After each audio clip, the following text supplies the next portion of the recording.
그 다음에는 떨기나무와 성모 마리아 이 부분을 보겠어요. 떨기나무를 이제 영어로는 버닝 부시, 부시는 사실은 나무가 아니라 그렇죠? 이렇게 막 이렇게 나무의 개념하고 좀 그래요. 성모 마리아는 떨기나무와 성모 마리아는 각각 성경 및 신학적 상징에 깊은 의미가 있는 주제인 거예요. 두 주제는 서로 이제 다른데 신학적 상징성과 연결점이 좀 유사한 걸 살펴볼 수가 있어요.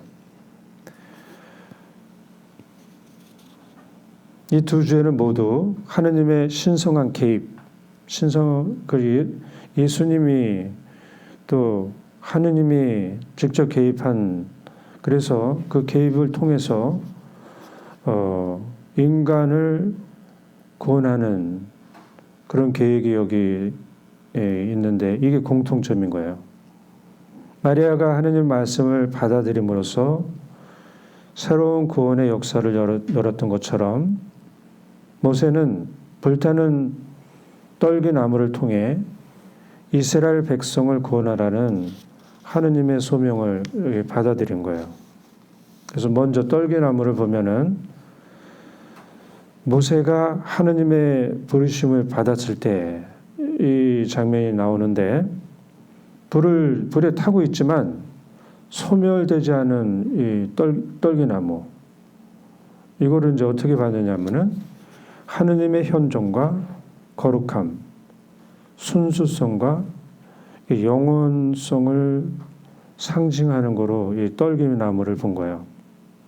모세가 떨기나무를 통해 부르심을 받은 것처럼 이 장면은 모든 신자들이 하느님의 소명을 받는 모델로 여겨지고 있어요. 그러니까 여러분들이 어떻게 하느님의 부르심, 그 소명을 받느냐 하면은 모세의 이 소명 받는 내용을 여러분들이 묵상하면서 어떻게 내가 소명을 받는가, 이거를 많이 도움받을 수가 있어요. 그래서 여러분들이 누군가 하는 그 질문을 할 때 이 창세기 3장 15절을 많이 묵상해서 도움을 받는다는 거, 그걸 알았으면 좋겠어요. 성모 마리아는 화의 불순종으로 이 세상의 죄와 죽음을 가져온 것과 대조돼서 마리아는 순종으로 예수님을 통하여 이 세상의 죄를 없애고 영원한 생명을 주는 구원을 가져오는 협력자 역할을 여기서 하고 있어요. 그래서 가톨릭 신자들은 마리아의 역할을 강조하면서 마리아를 새 하와라고 아주 많은 사람들이 불렀던 거예요. 신자들은 불타고 있지만 소멸되지 않은 떨기나무에 하느님께서 현존하여 계시기 때문에 이 내용을 상징적으로 하느님의 감실로 해석했어요. 이 떨기나무를. 그 다음에 이제 성모님은 하느님이신 예수님을 몸에 모시고 이렇게 다녔기 때문에 새로운 성전, 아니면 하느님의 감실이라고 성모님을 본 거예요. 성모님을 살아있는 감실처럼 예수님을 모시고 다니는 사람이라고 본 거예요. 그래서 여기서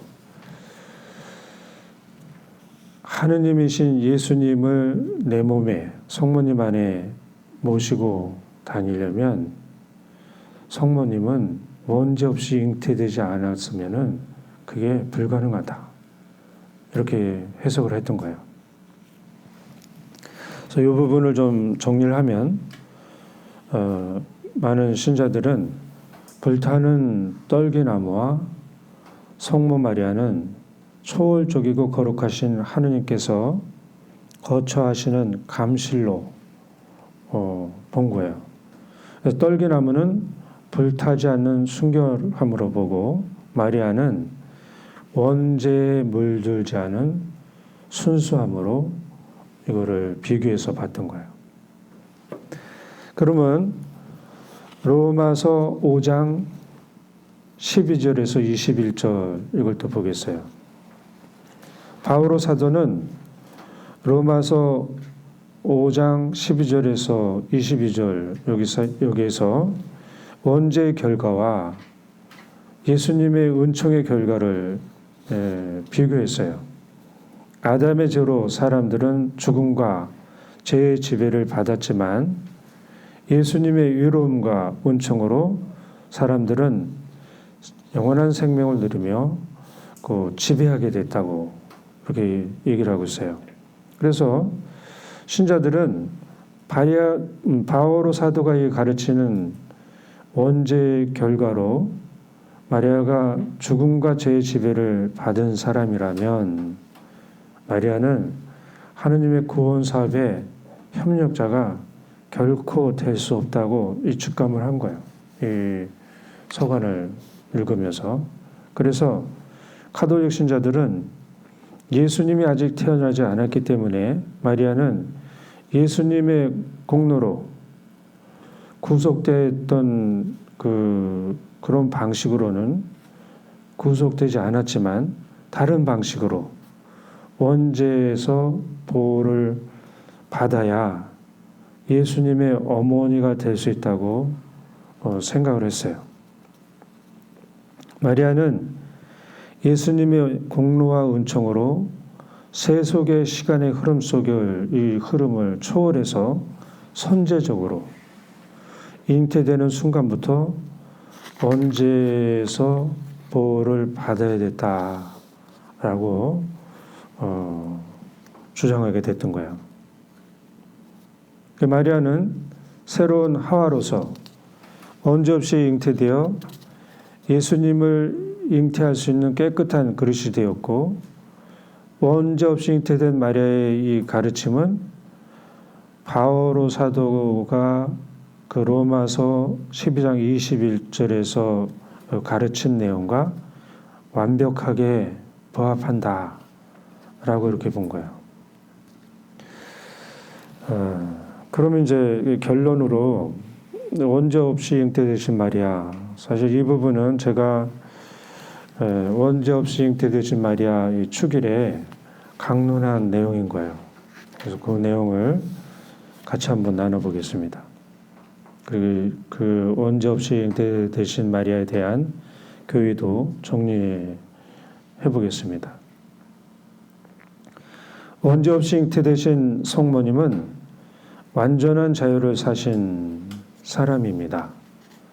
사람이 완전히 자유롭게 되면 성모 마리아처럼 됩니다. 성모님을 닮아간다는 것은 완전히 죄에서 자유로워지는 것입니다. 사람이 원죄의 영역에서 벗어나지 못한 상태에서 살면 자유로운 사람이 될 수 없습니다. 성모 마리아를 아는 것은 사람인 내가 누구인지 아는 것과 같습니다. 성모님은 우리가 믿을 교리를 배워서 아는 것보다 더 많은 것이 신비에 감춰져 있는 사람입니다. 성모님 자신도 당신이 누구인지 다 모르고 계신 것 같습니다. 성모 마리아는 처음에 당신이 누구신지 잘 몰랐는데 가브리엘 대천사가 처음으로 알려줬습니다. 그 다음에 엘리사벳, 목동들이 알려주었고 동방 박사들과 시므온이 알려주었습니다. 그 후로 예수님과 성령님을 통해서 당신이 누구신지 계속 알게 되었지만 그것은 끝이 없을 것이라고 봅니다. 성모 마리아는 은총이 가득한 사람이기 때문입니다. 성모 마리아는 맑은 물과 같은 분이십니다. 아주 맑은 물, 티나 더러운 것들이 섞여 있지 않는 맑은 물과 같은 분이십니다. 이 맑은 물은 스스로 맑은 물이 된 것이 아니라 아버지 하느님께서 보호해 주셔서 맑은 물이 된 것입니다. 이 맑은 물 안에는 하느님의 어머니신 분, 또 평생 동정이신 분, 언제 없이 잉태되신 분, 하늘에 불려가신 분, 또 아직 드러나지 않고 베일에 감춰진 분이 함께 계십니다. 성모 마리아는 하느님이신 예수님하고 달리 100% 사람이라서 스스로 알아서 할 수 있는 것은 하나도 없습니다. 그래서 성모 마리아는 참된 어린아이의 모델이시기도 합니다. 성모 마리아에게서 일어난 그 모든 것은 삼위일체신 하느님께서 다 해주셔야 가능했습니다. 성모 마리아 스스로 할 수 있는 것은 하나도 없습니다. 성모 마리아는 모든 것을 새롭게 하는 생명이신 예수님을 세상에 낳아주셨고, 아버지 하느님께서는 이 거룩하고 이로운 소명의 막가진 은총을 성모 마리아에게 가득히 주셨습니다.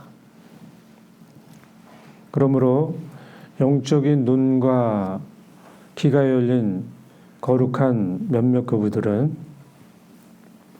성모 마리아를 온전히 거룩하신 분, 온갖 더러움에 물들지 않으신 분, 이를테면은 성령께서 빚어 만드신 새로운 사람이라고 불렀습니다.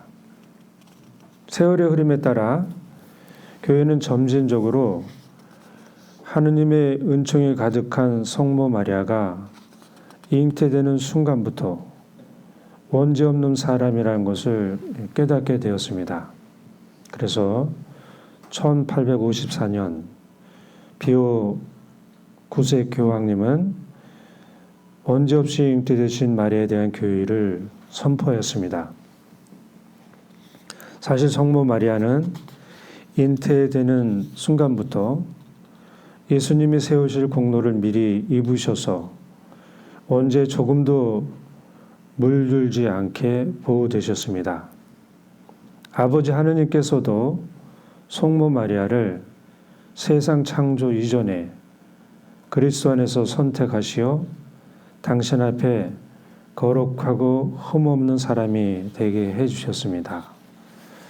성모 마리아가 태어날 때부터 원죄 없이 잉태되었다는 교리는 예수님의 신성과 인성에 따른 교유신학과 영성신학이 발전하면서 선포된 교리입니다.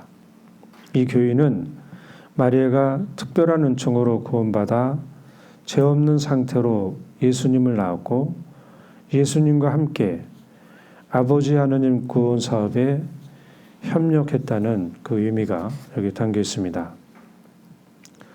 성모님에 관한 모든 것은 한편으로는 여인들이 누구인지 계시된 것과 똑같다고 볼 수 있습니다.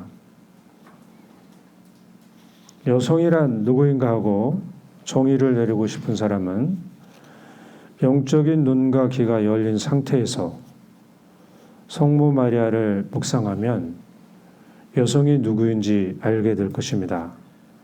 여성의 모습은 시대가 변하면서 제자리를 많이 찾아가고 있지만 아직도 자기 자리를 온전히 찾아가기에는 멀었습니다. 성모 마리아가 누구인지는 이미 수많은 성인을 통해서 알려져 왔습니다. 그러나 그것들이 다 믿을 교리로 발표되려면 우리 신앙인들이 더 많이 성숙해져야 할 것입니다.